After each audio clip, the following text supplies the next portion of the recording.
The Planet of the Apes. Rise of the Planet of the Apes. That's pretty cool. It looks like, of course it's his face, but you can't really read the words. Regardless, it's the A-Train. What's up, everybody? Me and the Metro Bus have, as you just heard, just came out of the Rise of the Planet. It's with the Berg, who's out to his car.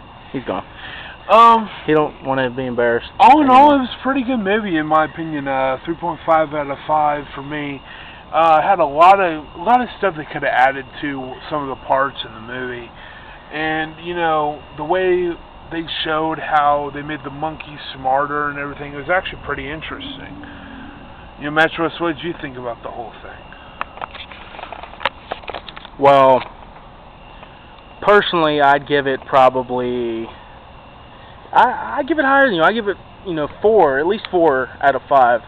I haven't been to see a lot of movies this year, but so far this is getting movie of the year for me. One of the other things you guys don't know, I have a huge movie collection. I love movies.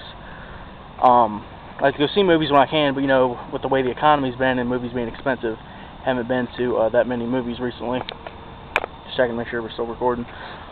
A lot of CGI, and there's the Berg in his car. Don't leave, dude. A whole lot of CGI in this movie. I don't like movies with a lot of CGI, but for something like this where it looks real.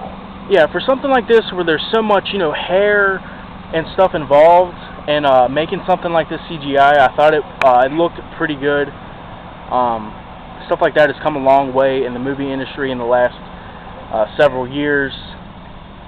Of course, as you know, this honestly it doesn't have anything to do with the original movies. This is what they call a reboot. The original movies I think were kind of based in New York. This one is in San Francisco. Or it could transfer New York City at the end. It kind of gives it up. No spoilers. I mean, technically we could give a lot of spoilers. You guys should have seen the movie by now. James Franco, I mean, he can play just about any role. That was a great any role in movies. Role, I mean, he's played a stoner. He's been in the Spider-Man movies. I mean, the guy's an amazing actor. Shut up, Berg.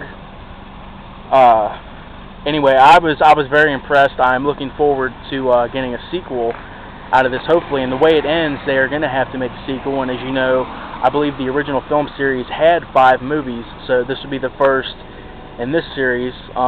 We'll see where it goes. But yeah, I was really impressed. I can honestly tell you that I do believe this movie will win several awards within the next year of all the shows where they give out awards for stuff like this. Tell your daddy he can wait. I'm trying to think. There's so much stuff going through my head watching the movie that I wanted to say in this, but I'm drawing a blank now that I'm actually saying it. You gonna kick his ass for leaving? But anyway, yeah, I guess go check it out when you can. It's been out for several weeks, about a month now, and I'll let the A-Train wrap it up. Like you said, James Franco can play any film he wants. Basically, I mean, he did great in Spider-Man, great in Ocean. No, it wasn't Ocean. It was Orange Express, Pineapple Express. Damn, man. I'm sorry. All in all, he did really well. And, his leading lady, she did real well, too. Miss Kurt Angle, if you haven't realized that yet. What? Yeah, that was his fiancée. Never knew that.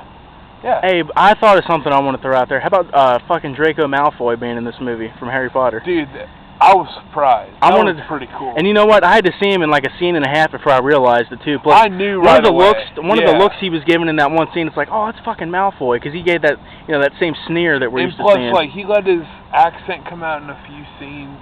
Like right when he was yelling, you could tell he was losing it. Man, I wanted to see his balls ripped off in this movie, but it didn't happen that way. And plus, to crack on the film editors that made this movie, it looked like, I can't really give up anything, but the cop car, it just stopped, Mm-hmm. And they just kept the scene going. That was a mistake on their part.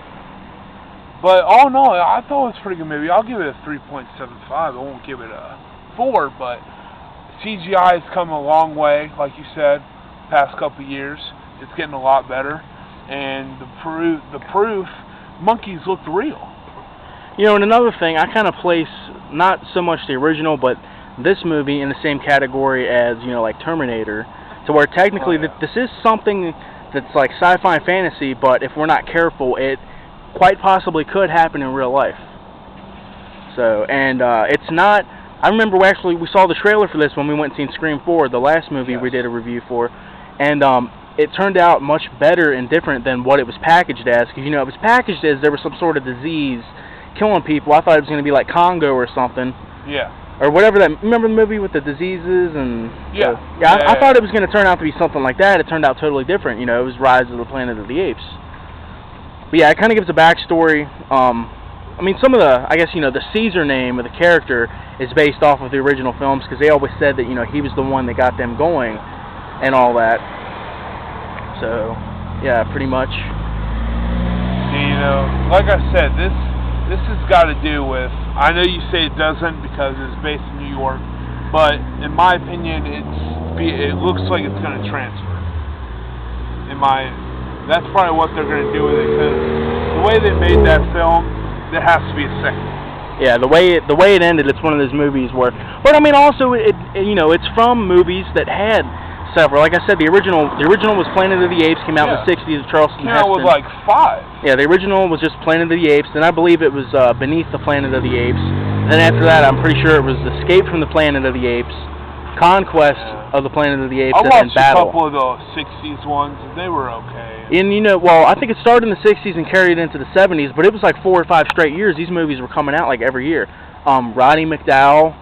I know he's a famous actor, but I think the only thing I've seen him in is the Planet of the Apes movies. I think he was actually in all 5.